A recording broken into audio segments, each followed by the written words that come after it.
رات کو عشاء کے وقت یہ بھائی روتے ہوئے اپنے باپ کے پاس پہنچے۔ حضرت یعقوب ان کے رونے کی آواز سن کر باہر آئے۔ معلوم کیا حادثہ پیش آیا ہے، کیا تمہاری بکریوں پر کسی نے حملہ کیا ہے؟ اور یوسف کہاں ہے؟ تو بھائیوں نے کہا ہم آپس میں دوڑ لگانے میں مشغول ہو گئے اور یوسف کو اپنے سامان کے پاس چھوڑ دیا۔ اس درمیان یوسف کو بھیڑیا کھا گیا، اور اب ہم کتنے ہی سچ بولنے والے ہوں ابا جان، آپ کو ہمارا یقین نہیں آئے گا۔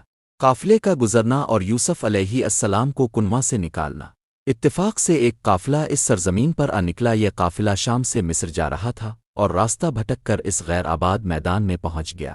قافلہ والوں نے اپنے ایک شخص کو جس کے ضمن پانی کی فراہمی کی ذمہ داری تھی، اس کا نام مالک بن ضربتن عزیز کی آیات سے، بلکہ حقیقت یہ ہے کہ قافلے والوں ہی نے یوسف علیہ السلام کو کنواں سے نکالا اور غلام بنا لیا اور مال تجارت کے ساتھ ان کو مصر لے گئے۔ جس وقت حضرت یوسف علیہ السلام ایک غلام کی حیثیت سے مصر میں داخل ہوئے، ان دنوں مصر کا حکمراں ریان بن ولید تھا، اور بعض نے ریان بن اسد بتایا ہے۔ اتفاق کی بات ہے کہ مک مصر کا وزیر مالیات، جس کو تورات نے فطفار قطفیر اور قرآن نے عزیز بتایا ہے، ایک روز بازار مصر سے گزر رہا تھا کہ اس کی نظر یوسف علیہ السلام پر پڑی، جن کی بولی لگ رہی تھی۔ لوگ بڑھ چڑھ کر قیمت لگا رہے تھے، یہاں تک کہ یوسف علیہ السلام کے وزن کے برابر سونا اور اسی کے برابر مشک اور اتنے ہی ریشمی کپڑے قیمت لگ گئی۔ یہ دولت اللہ تعالیٰ نے عزیز مصر کے لیے مقدر کی تھی۔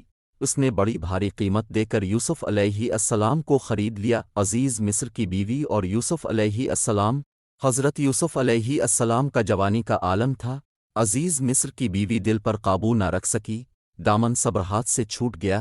یوسف پر ہزار جان پروانہ وار قربان ہونے لگی، مگر ابراہیم علیہ السلام کا پوتا اسحاق اور یعقوب کا نور دیدہ خانوادہ نبوت کا چشم و چراغ اور منصب نبوت کے لیے منتخب، بھلا اس سے یہ کس طرح ممکن تھا کہ ناپاکی اور فحش میں مبتلا ہو اور عزیز مصر کی بیوی کے ناپاک عزم کو پورا کرے؟ زلیخا کا جادو نہ چل سکا، لیکن مصر کی اس آزاد عورت نے جب اس طرح جادو چلتے نہ دیکھا تو ایک روز بے قابو ہو کر مکان کے دروازے بند کر دی اور اصرار کرنے لگی کہ مجھے شاد کر۔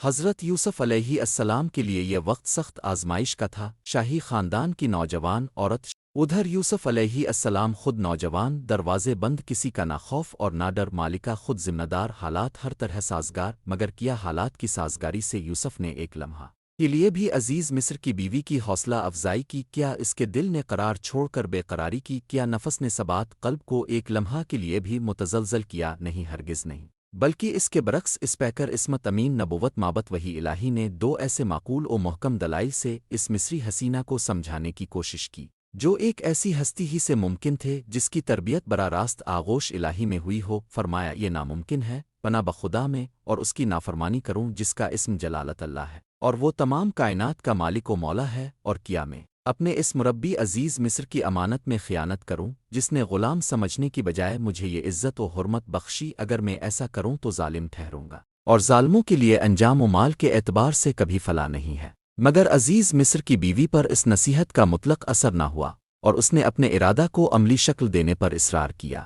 تب یوسف نے اپنے اس برہان ربی کے پیش نظر جس کو وہ دیکھ چکے تھے صاف انکار کر دیا اور پھسلایا یوسف کو اس عورت نے جس کے گھر میں وہ رہتے تھے، اس کے نفس کے بارے میں، اور دروازے بند کر دی اور کہنے لگی آ میرے پاس آ۔ یوسف نے کہا خدا کی پناہ، بلا شبہ عزیز مصر میرا مربی ہے جس نے مجھے عزت سے رکھا، بلا شبہ ظالم فلا نہیں پاتے۔ اور البتہ اس عورت نے یوسف سے ارادہ کیا، اور وہ بھی ارادہ کرتے اگر اپنے پروردگار کی برہان نہ دیکھ لیتے، اور اس طرح ہوا تاکہ ہٹائیں ہم ان سے برائی اور بے حیائی کو، بے شک وہ ہمارے مخلص بندوں میں ہے۔